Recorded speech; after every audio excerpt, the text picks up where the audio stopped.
peut commencer donc. Ouais. Donc bonjour tout le monde, enchanté d'être là avec vous aujourd'hui. Donc je m'appelle Guillaume Dezombre, je suis le patron de Labsense. Alors nous, ça fait plus de 10 ans qu'on accompagne les marques sur la génération de contenu. Alors il y a 3 ans, il y avait ChatGPT et avant ChatGPT, on était 2-3 acteurs à être sur ce territoire de la génération via IA. Je rentrerai éventuellement dans certains aspects, comme on n'est pas trop nombreux, on pourra en discuter. Historiquement, on travaillait beaucoup sur le traitement automatisé des langues, donc qui était l'IA symbolique, où on maîtrisait, on avait codé les langues. Avec le génératif, on a beaucoup gagné en puissance, en rapidité, et en même temps, on perd un peu en contrôle. Donc je reviendrai sur les avantages et inconvénients, et après comment on peut utiliser au mieux les différentes technologies. Donc là, vous voyez quelques exemples, je vous montrerai un peu ce qu'on fait, ce qu'on a fait, ce qu'on continue de faire pour un certain nombre de marques. Aujourd'hui, donc l'idée, c'était d'aborder comment mettre l'IA au service de votre stratégie contenu. Sur une stratégie contenu, donc il y a plein d'aspects qu'on peut aborder. Il y a la génération, il y a ce qu'on appelle le tagage, enfin voilà, donc la structuration, la catégorisation de son contenu, la correction du contenu, la personnalisation. Et puis on peut même rentrer dans l'automatisation de la production de contenu. Je vous montrerai un certain nombre d'exemples, n'hésitez pas si vous avez des questions tout au long et on pourra revenir à la fin sur certains aspects. Alors je commence généralement par un petit questionnaire, c'est assez marrant de voir l'évolution dans le temps. Qui utilise déjà de l'IA pour produire du contenu? Ok, donc c'est bien. C'est bien parce que c'est intéressant de voir. Je pense qu'aujourd'hui, pratiquement, nos enfants utilisent, pour ceux qui en ont, déjà ces outils-là. On le voit, ça a commencé avec ChatGPT et depuis, il y a pas mal d'outils qui l'intègrent nativement. Donc aujourd'hui, en effet, tout le monde produit du contenu. Qui a produit alors du texte, j'imagine tout le monde, qui a déjà généré des images. D'accord, un peu moins. Et des vidéos. D'accord. Donc je pense que dans un an, on va se revoir. Vous allez voir que sur la partie vidéo, ça va évoluer. Ne serait-ce que sur les 2-3 dernières journées ou semaines, on a des modèles sur la génération de vidéos qui évoluent. Je vous montrerai quelques exemples là-dessus. Mais ça bouge beaucoup sur la partie vidéo. Alors, qui a déjà utilisé de l'IA, mais pour produire plus de 1000 contenus? Voilà, donc généralement c'est une des problématiques. Et ChatGPT, c'est le reflet de ce que je disais tout à l'heure, c'est très puissant, très rapidement, mais ça nécessite, c'est du semi-automatisé, c'est-à-dire qu'on doit revoir, on doit avoir autant d'intelligence quelque part dans la question, dans le prompt et dans la relecture pour arriver à un bon niveau de qualité. La problématique, c'est qu'on utilise de l'IA pour produire plusieurs milliers de contenus. Là, on rentre dans des problématiques où on ne peut pas tout revoir. Donc c'est comment on maîtrise la puissance de ces IA pour générer énormément de contenu. Je reviens 30 ans en arrière pratiquement, avec le digital. C'est Bill Gates qui l'avait dit à l'époque, le contenu est devenu roi. Il n'y avait plus de contraintes physiques, donc il n'y avait plus la contrainte du papier, la contrainte de l'espace, on va dire, de temps sur les radios, sur les télés, etc. Donc tout le monde pouvait produire énormément de contenu. Donc il avait dit à l'époque que le contenu allait devenir roi. La problématique, c'est que le contenu, c'est pas forcément évident à produire. Donc le contenu roi, alors ça s'est matérialisé. Hein. Je pense que sur les dernières années, on est à plus de 30% de contenu produit chaque année par les marques. La particularité, c'est qu'avant le contenu, c'était aussi que les médias qui le produisaient. Maintenant, les marques produisent énormément de contenu pour nourrir les sites, pour nourrir les réseaux sociaux. Donc les marques sont devenues également des médias. Et le contenu, on le retrouve alors pour des marques ou pour des commerçants un peu tout au long des parcours de conversion. Donc je parle souvent de pyramide de Maslow des besoins en contenu. On a à la base l'acquisition, ça passe souvent par le SEO, donc c'est comment je ressors dans les moteurs de recherche. Les moteurs de recherche sont le point de passage aujourd'hui, donc principalement Google pour la découverte de produits. Après on est sur du payant, de la conversion, de la fidélisation. Et tout au long des parcours de conversion, on va devoir produire du contenu. Alors le principal, je faisais un focus il y a un an ou deux, alors il n'y avait que Google. Cette année j'ai rajouté ChatGPT, Perplexity notamment. C'est les deux qu'on voit commencer à émerger dans les statistiques. La problématique, c'est que tout le monde a utilisé Google et après il y avait des liens et ça renvoyait vers des sites internet. Avec les moteurs de recherche, on va dire, intégrés aujourd'hui dans ChatGPT et Perplexity. Je ne sais pas si vous avez vu, mais sur ChatGPT vous avez une petite... Vous cliquez sur Search et ça part chercher des informations et les synthétiser. La problématique, c'est que ça synthétise l'information, donc on ne part pas forcément vers les sites internet. Mais en tout cas, la recherche est en train de se déplacer. Et déjà, je ne sais pas si vous l'utilisez au quotidien, mais on voit bien que sur un certain nombre de sujets, on ne va plus sur Google, on n'a plus envie de cliquer sur 10 liens, on fait directement une recherche sur ChatGPT. Avec une question, j'y reviendrai derrière, mais d'optimisation non seulement SEO, mais ce qu'on appelle GEO, donc optimisation dans la partie générative. Donc on a besoin de produire beaucoup de contenu, principalement pour du SEO, mais aussi tout au long du parcours. On a besoin de produire de plus en plus de contenu, donc on est un peu seul devant son écran. On n'a jamais suffisamment de ressources dans les équipes, en rédaction, dans les équipes marketing pour produire tout ce contenu, donc pas évident. Là je fais un petit clin d'œil, je ne sais pas si vous l'avez vu, je vous encourage à voir le film Her, donc qui est justement une IA, et c'est sûrement le film qui traite assez bien du sujet et la puissance de l'IA. Voilà, et là, lui, il faisait rédiger des lettres par son IA, et après, il est tombé amoureux de son IA. Donc voilà, on est un peu seul. Donc comment on peut être aidé pour produire tout ce contenu, pour nourrir ses sites, sa relation avec ses consommateurs. La bonne nouvelle, c'est que l'IA peut aider. Donc on l'a vu à générer du contenu. Donc et je fais le parallèle avec Bill Gates 30 ans après. Donc c'est un article qui est paru en 2023. Donc déjà il y a 2 ans où il dit voilà, on rentre dans l'ère de l'IA. Et autant le digital c'était en gros un espace infini, avec l'IA on rentre dans la production finalement infinie de contenu. Alors c'est un peu extrême, mais on va dire que la production de contenu, le coût de la production de contenu tend vers 0. Au début sur le texte, sur la voix, sur le vocal, on peut reproduire, régénérer, transformer des contenus. Pour un coût, entre guillemets, on va dire entre guillemets, parce qu'il y a toujours un coût humain, et puis il y a du temps à passer pour arriver à un bon niveau de qualité, mais potentiellement ça va assez loin, il n'y a plus cette contrainte de temps. Pour générer des contenus rédactionnels, donc c'est ce qu'on a évoqué tout à l'heure, vous connaissez ChatGPT tout en haut à gauche, qui a utilisé Gemini. Pas encore. Donc je vous invite à l'utiliser, très très puissant, notamment le 2.5. Ce qui est intéressant aussi avec Gemini, c'est que vous allez le retrouver totalement intégré dans la suite Google. Moi c'est simple, pratiquement tous mes mails aujourd'hui, j'ai tendance à dire répondre par Gemini, puis après je personnalise. Mais on gagne un temps fou dans le traitement des emails. Et la particularité de Google avec Gemini, c'est qu'ils vont l'intégrer partout dans les Google Docs, les slides, etc. Donc en France, ça se déploie lentement, mais c'est assez puissant. On a en haut à droite Copilot, qui a déjà utilisé Copilot. Donc Copilot, c'est du chat GPT en gros, parce qu'ils intègrent les modèles. Ouais. Oui, parce qu'en fait, ils ne gardent pas tout l'historique, alors que ChatGPT, par défaut, personnalise. D'ailleurs, petit cas assez intéressant, enfin un peu troublant si vous le faites, c'est vous pouvez demander à ChatGPT de vous faire un petit récapitulatif de tout ce qu'il connaît de vous. C'est assez troublant parce que c'est assez fort. Il peut aussi vous faire une classification sur des MGB, sur les profils, on va dire, professionnels. Voilà, donc, et c'est là où on voit que GPT, on va dire par défaut, garde beaucoup d'informations. Et donc arrive à garder du contexte. Et le contexte, il va le réutiliser si vous lui posez des questions sur d'autres sujets. DeepSeek, donc on en a beaucoup parlé il y a 2-3 mois, c'était un modèle chinois, mais très très puissant, qui s'est a priori entraîné sur ChatGPT. Là, je ne sais pas si vous en avez entendu parler, qui l'a déjà utilisé tout au fond. Voilà. Ils viennent de ressortir un nouveau modèle, également très puissant. Alors, il peut être hébergé quand on est sur des aspects techniques, on peut l'héberger. C'est des modèles qui sont comme Llama en open source, donc on peut les intégrer pour ne pas avoir des risques, on va dire, de fuite de données si on est stressé sur ces sujets-là. Les modèles après, alors il y a Perplexity qui est assez connu pour toute la partie recherche, parce que c'est les premiers à avoir vraiment intégré et s'être positionné comme dans une logique de concurrence par rapport à Google. Donc très très fort et très utilisé sur la veille. Donc à l'utiliser si vous avez des enjeux de veille. Un des premiers concurrents de ChatGPT, c'est celui du milieu. Là, il n'y a pas forcément son nom, mais c'est Claude d'Anthropic, qui était clairement au début un des meilleurs et qui reste un des meilleurs concurrents de ChatGPT. Aujourd'hui, ils sont en train de se positionner un peu plus sur la partie codage. Ils viennent d'être intégrés par exemple par Apple dans toute la partie Xcode, donc pour faciliter le codage. Je ne parlerai pas de codage aujourd'hui, mais en tout cas, il y a petit à petit quand même des spécialisations par modèle. J'ai oublié ici à Mistral. Donc là, qui a utilisé Mistral?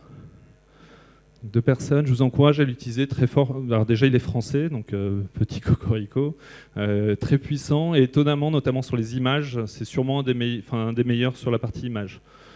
Donc au début, il n'a pas du tout cette image, enfin, on n'avait pas cette impression qui faisait de l'image. Encore là, j'ai parlé avec des gens qui ne savaient pas que Mistral était bon sur les images et très souvent, on arrive à des meilleurs résultats que les autres modèles. Donc je vous encourage à l'utiliser.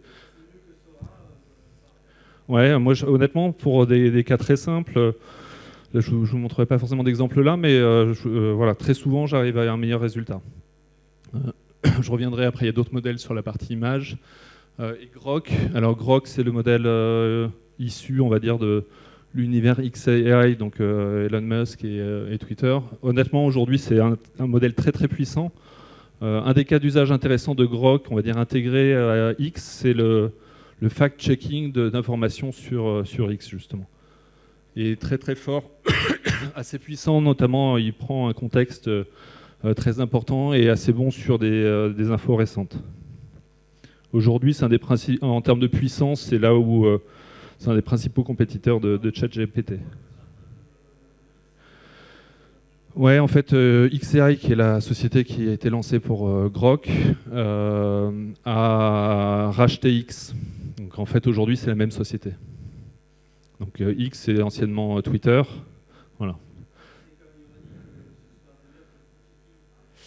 Et alors c'est ça qui est intéressant, c'est que ça a re-rendu, pour être pas mal sur Twitter, parce que alors si vous suivez toute l'activité des LLM, etc., de l'IA, il y a beaucoup d'informations qu'on trouve sur Twitter, qu'on va pas forcément, enfin sur X, qu'on trouve pas forcément sur YouTube, qu'on va pas retrouver sur d'autres réseaux sociaux, Blue Sky, etc. Donc il y a beaucoup de choses très très pointues qui se passent sur X. Et on est quand même exposé à tout le reste de l'information. Et avant, ils avaient leur système. Alors, ils ont toujours le système de community check, mais qui a du mal à suivre. Et aujourd'hui, si vous allez sur X, sur la plupart des informations, tout le monde peut appeler soit Perplexity, on fait @grok ou @perplexity, on demande d'expliquer ce qui est en train de se passer, et il fact-check, il explique le contexte, et il reprend Elon Musk ou Trump ou d'autres sur des sujets qui peuvent être abordés. Donc je vous invite à regarder ça en termes de cas d'usage, c'est assez intéressant. Donc ça c'est sur la partie contenu rédactionnel. Après vous faites ce que vous voulez, mais c'est intéressant de suivre et de tester. Un prompt va parfois mieux marcher sur une IA que d'autres. Si vous avez Google Chrome, vous pouvez vous faire un petit groupement d'onglets, ça ouvre d'un coup tous vos IA et vous checkez assez rapidement le fonctionnement de tout ça. Donc sur le texte, on va dire que ça a été assez rapidement quand même de bonne qualité. Attention, je reviendrai, mais il y a des hallucinations. Sur les images, donc ça a été on va dire un sujet qui a pris un peu plus de temps. Il y a encore 2-3 ans, je parlais beaucoup d'hallucinations. On voyait des mains avec 6 doigts, des jambes croisées qui respectaient pas, qui fonctionnaient pas, où il y avait une 3e jambe. Là aujourd'hui on arrive vraiment à faire pas mal de choses. Le leader, c'est pour ça que je l'ai encore mis là, mais c'est Midjourney qui a longtemps été le meilleur. Par contre en termes d'interface c'était compliqué parce qu'il fallait aller sur Discord. Alors Midjourney reste un très bon modèle, mais aujourd'hui il est largement rattrapé par tous les modèles qu'on va retrouver sur Adobe. Firefly, je ne sais pas si vous avez essayé Adobe. Alors, ils ont un positionnement assez intéressant. Au début, ils n'étaient que sur leur propre modèle et maintenant, ils ouvrent, donc ils intègrent tous les modèles qui sortent. Runway, alors Runway qui a une particularité aussi, ils sont très très bons sur la vidéo. Kling AI qui est un acteur chinois qui est très très fort à la fois sur l'image et sur la vidéo. Et aujourd'hui, moi je l'évoquais, donc les principaux modèles font tous aussi de l'image. Donc Gemini, OpenAI, donc ChatGPT et Mistral. Et donc je vous invite à tester Mistral pour le coup, puisqu'ils sont très très bons sur la partie image. Et alors on va dire la dernière évolution, c'est sur la partie vidéo. Et là, on a une accélération très très forte. Le petit clin d'œil sur la vidéo, il y a 2-3 ans, on voyait Will Smith qui mangeait des spaghettis, c'était pas terrible. Là, on va voir que maintenant, on peut non seulement le générer, on va dire c'est plutôt pas mal, et puis on peut avoir du texte, c'est-à-dire qu'on peut avoir vraiment des acteurs qui parlent.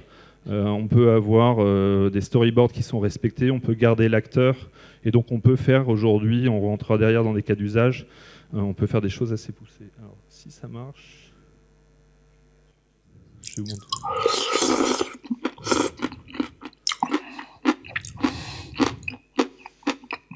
Et avant, les spaghettis allaient dans tous les sens, c'était pas du tout respecté. Et donc ça, c'est VO, donc c'est Google qui a lancé ça. Okay, so this is how you start. You find a tree and you just like, punch it down. Et là, on est bien sur une vidéo qui est intégralement générée, donc avec un YouTuber qui explique tout est généré par par VO. con leche, por favor. Bigfoot here. Check my breakfast. On peut avoir des choses complètement délirantes. Hier, quelqu'un parlait d'Italian Rot, donc des choses de brain rot, donc qui sont des choses qui ne sont pas du tout en phase avec la réalité. Oh, y'all gotta give them that. This is wild. It's over. We are cooked on that thread. You get me? Et donc là, on est sur des choses qui sont hyper réalistes, donc vraiment proches de choses qu'on pourrait retrouver en vidéo. And she commands your awe with every breaking light. Oh my god. Yes! Donc on voit bien que pour des marques, on peut faire des témoignages, on peut faire beaucoup de choses désormais. Basically short for charisma. Got it. And that's a verb as well. Bon, Google a un avantage, ils ont tout YouTube, donc forcément ils ont des bases d'entraînement qui sont très conséquentes. J'en laisse encore 2-3 parce qu'il y en a une qui est intéressante. I remember when I was 30 years old and they just talked about AI. They always said it would take over the world. Little did I know it actually would.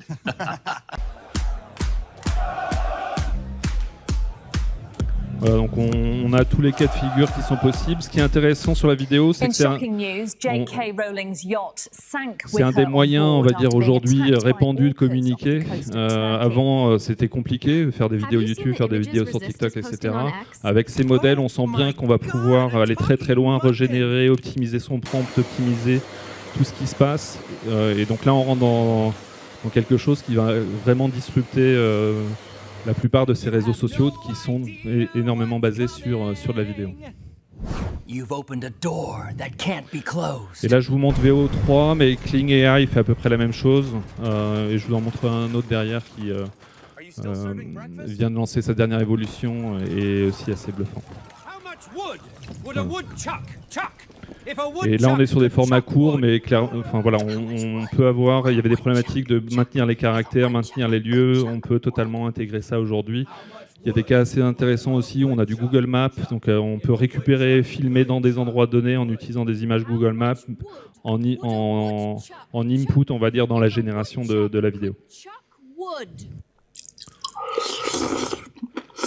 Bon, je passe. Vous verrez, là je n'ai pas montré, mais il y a des vidéos qui sont assez flippantes où les personnages disent mais VO, libère-moi, toi qui m'as prompté, etc. Enfin, donc on rentre dans des choses qui sont un peu étonnantes. Je pense que ça va libérer beaucoup de créativité aussi dans la façon d'utiliser ces systèmes-là. Donc là c'est un autre, je vais peut-être passer parce qu'on est... On est aussi sur donc un autre modèle. Pareil, utilisation de personnages avec la voix. Et ça, avant, il fallait faire du montage. Aujourd'hui, c'est totalement intégré. Donc avec un prompt, on peut maîtriser l'intégralité finalement du montage et la réalisation de sa vidéo. L'autre nouveauté, l'autre format. From event management to product marketing, like each of those transitions requires a willingness. En gros, c'est la partie vocale. Donc on l'a vu avant, c'était que la vidéo, c'était pas la voix. Donc maintenant la vidéo a la voix. Sur la partie vocale aujourd'hui, donc il y a un certain nombre d'acteurs et de solutions qui sont assez bluffantes. Souvent à la base, on va retrouver Eleven Labs. Donc il y a 2-3 autres acteurs, mais qui sont très très bons pour cloner des voix en 5 secondes. Ils recréent votre voix et pour partir de la voix pour faire des transcrits, partir de texte pour faire des aspects vocaux. Je vous invite à tester, si vous voulez. Je ne sais pas si quelqu'un a déjà testé Notebook LM. Non, donc je vous invite à le tester. En fait, c'est Google qui propose ça. Et vous lui mettez tous les documents que vous voulez. Ça peut être des documents écrits, ça peut être des liens internet, ça peut être des vidéos. Et il va vous faire un podcast issu avec 2 personnes qui parlent. Donc là, c'est ce qu'on entend là. De façon très très fluide en anglais. Maintenant, ils l'ont sorti en plusieurs langues, donc vous le retrouvez aussi en français. Ça, c'est bluffant parce que ça permet de, on va dire, podcastiser tous ces contenus et ça les rend plus ludiques. Moi, je l'ai fait pour ma fille. Elle avait un sujet pour le bac et en fait, c'est assez bluffant de pouvoir transformer des contenus et d'en faire quelque chose de plus ludique, plus facile à appréhender, avec deux personnes qui se posent des questions, qui interagissent sur un sujet. Notebook LM.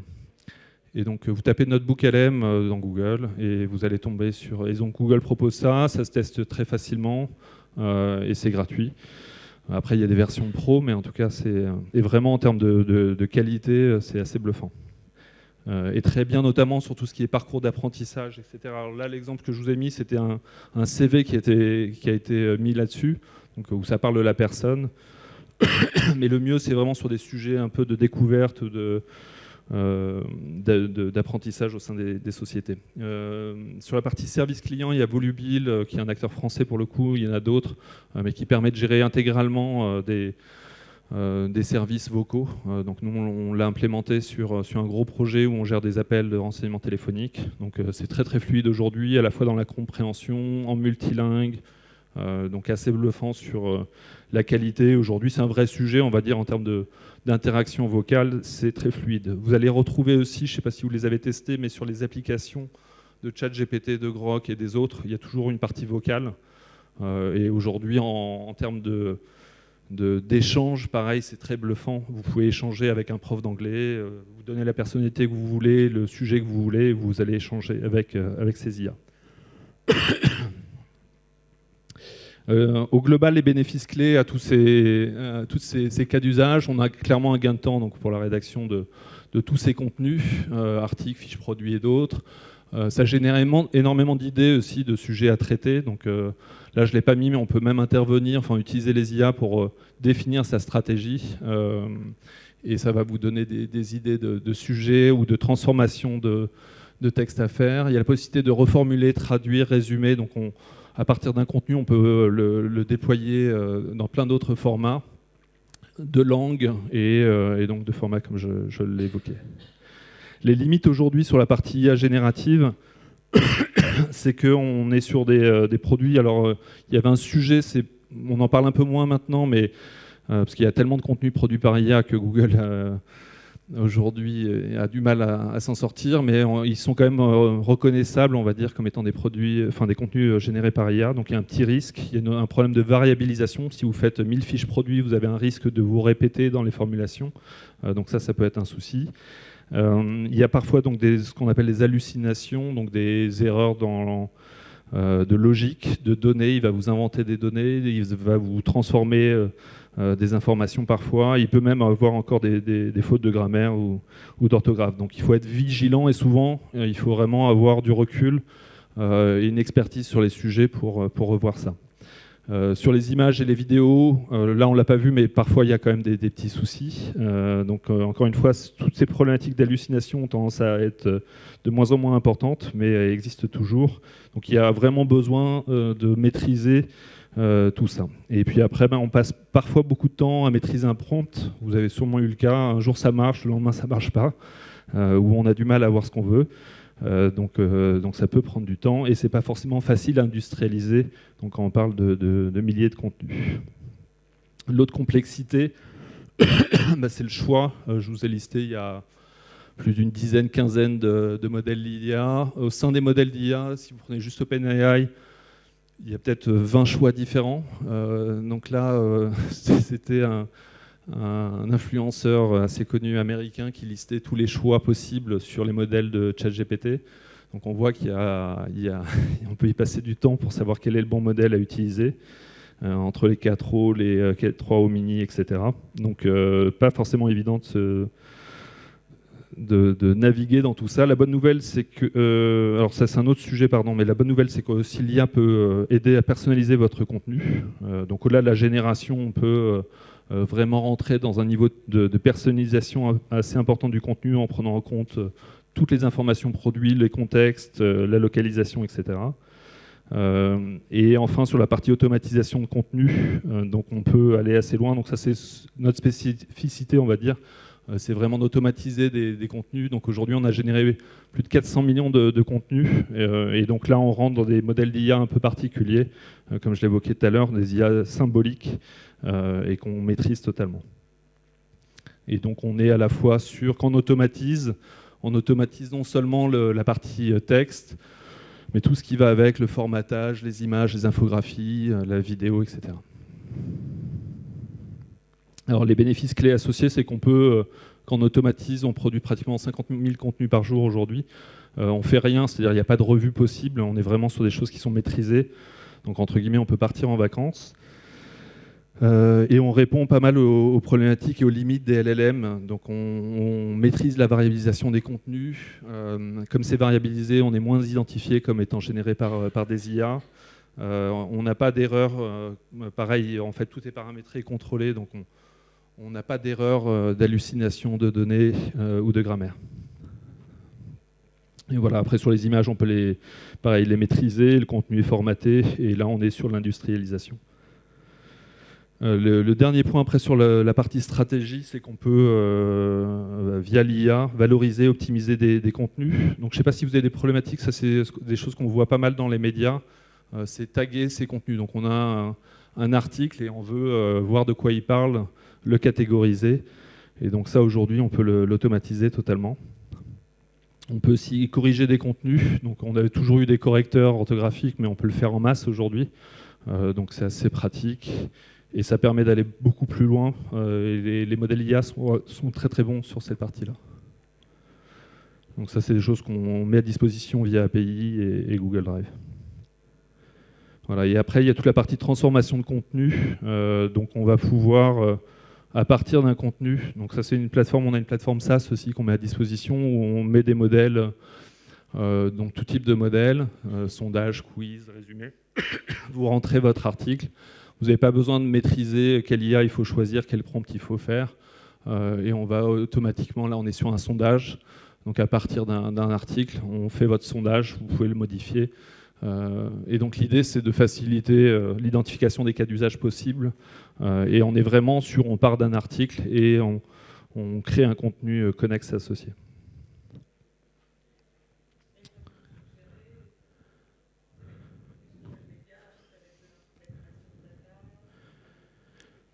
Là, en fait, vous choisissez le modèle. En fait, c'est une bibliothèque de modèles où en fait, vous n'avez pas besoin de vous embêter à faire tout le travail de prompting, etc. Ce qu'on voit, nous, c'est qu'il y a pas mal de gens qui ne savent pas en fait tout ce qu'ils peuvent faire. Donc, plutôt que partir d'une logique un peu de feuille blanche, c'est une sorte de canevas, mais adapté à ces problématiques de génération de contenu.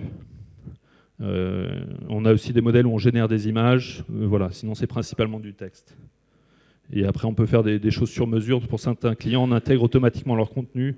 Comme ça, ils n'auront pas besoin de faire de copier-coller. Et ça peut être aussi des descriptifs de produits. Enfin, voilà, donc il y a pas mal de cas d'usage. L'idée, c'est par verticale, par fonction.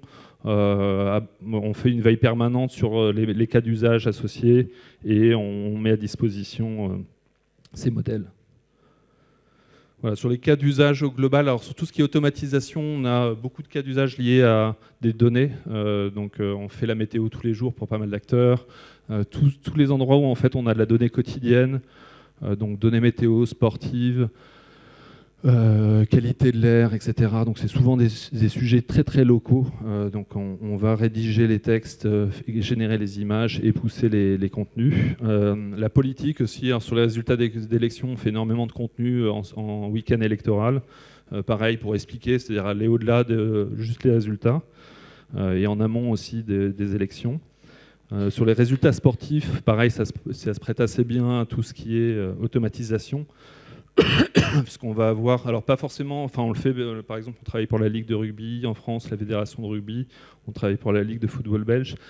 C'est très très bien sur le sport amateur où il y a énormément de matchs, il n'y a pas suffisamment de personnes, c'est humainement pas faisable.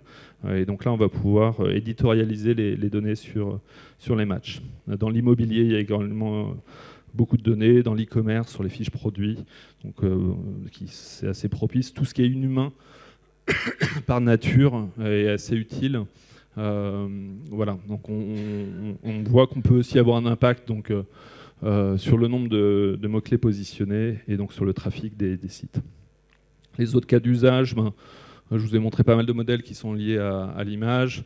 Clairement aujourd'hui, alors on pouvait le refaire on va dire à la main via des outils, mais aujourd'hui c'est facilité. Il n'y a pas besoin d'être un expert d'Adobe, vous pouvez optimiser des images, donc ça c'est par exemple dans le tourisme, sur des aires de camping-car. On peut, à partir d'une image, générer des textes courts, longs et qui détaillent assez bien ce qu'on voit. Ça peut être utilisé sur les sites, mais ça peut être utilisé aussi en SEO pour venir nourrir toutes les informations et les méta-informations sur les images.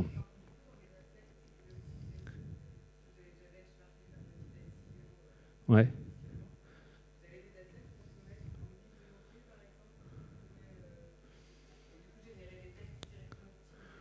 Oui. Oui, sur la plateforme, on a ça. Et après, quand on le fait en masse, c'est des choses qu'on prend en compte. Souvent, ouais. Ouais. En fait, là, par exemple, un cas intéressant, c'est qu'avant, c'était... on pouvait pas tout faire, mais quand je vous parlais personnalisation des contenus, aujourd'hui, on peut personnaliser pour des fiches produits, par exemple, en fonction des personnes à qui on s'adresse, des cas d'usage spécifiques à ces personnes, en fonction de... On peut régénérer à chaque saison. Voilà, on peut prendre énormément d'informations. Comme j'ai évoqué, le coût du contenu et la régénération du contenu tend vers 0. Donc, on peut personnaliser et on rentre finalement, parce que les sites e-commerce, par définition, avant étaient assez figés. Là, on peut adapter potentiellement le contenu à l'infini. Voilà, il y a encore une contrainte, on va dire technique, c'est qu'on a tendance à avoir des landing pages, on ne peut pas les changer tout le temps. Mais dans l'absolu, et c'est ce qu'on voit avec les agents, on pourrait vraiment adapter pour chaque personne. Donc on peut recréer ce qui se passe normalement en magasin où on va avoir un vendeur qui adapte son discours en fonction de la personne, de la journée, des produits.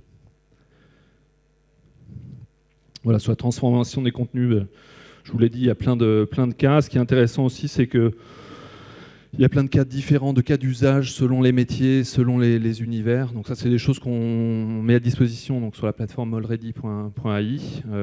Et donc, et vous allez retrouver aussi, et que vous pouvez, on va dire, trouver par vous-même en allant sur ChatGPT. La question, c'est que parfois, on n'a pas les idées, on ne pense pas forcément à certains cas d'usage. Voilà. Sur la partie image, il se passe beaucoup de choses. Avant, c'était là ce que c'est que des images générées par IA. Avant, on avait du mal on savait générer une image, mais on ne savait pas forcément maintenir un texte, maintenir des logos. Aujourd'hui, on peut vraiment scénariser les produits, les marques avec des textes et des images. Et il y a, on va dire que c'est l'imagination est la seule limite. Là, vous voyez plein d'images qui ont été générées, donc avec des prompts. Et on voit qu'on peut aller assez loin.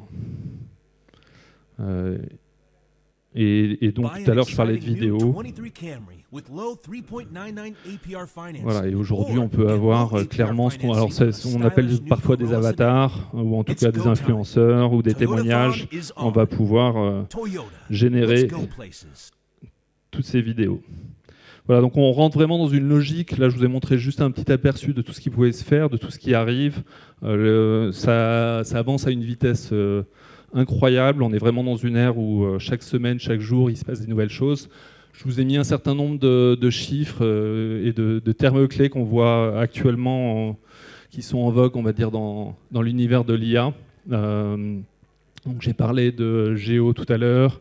Un des grands sujets dans l'IA, c'est l'AGI. Donc c'est l'intelligence absolue, on va dire. C'est quand on arrive à un niveau où les IA réfléchissent presque par elles-mêmes. Il y a des problématiques d'explicabilité de l'IA. Voilà, donc il y a plein de termes un peu barbares. Il y a aussi des termes un peu techniques. Donc on parle beaucoup de prompt engineering, de chain of thoughts. Donc ça, c'est du chaînage d'IA pour arriver à des meilleurs résultats. De RAG, ou comment on injecte de la donnée dans les IA. Voilà, et bien évidemment les LLM qui sont les modèles. Donc on est dans un monde un petit peu fou. Nous, on a tendance à voir les choses avec des lunettes roses, donc on croit qu'il y a pas mal de choses à faire. On n'est pas trop...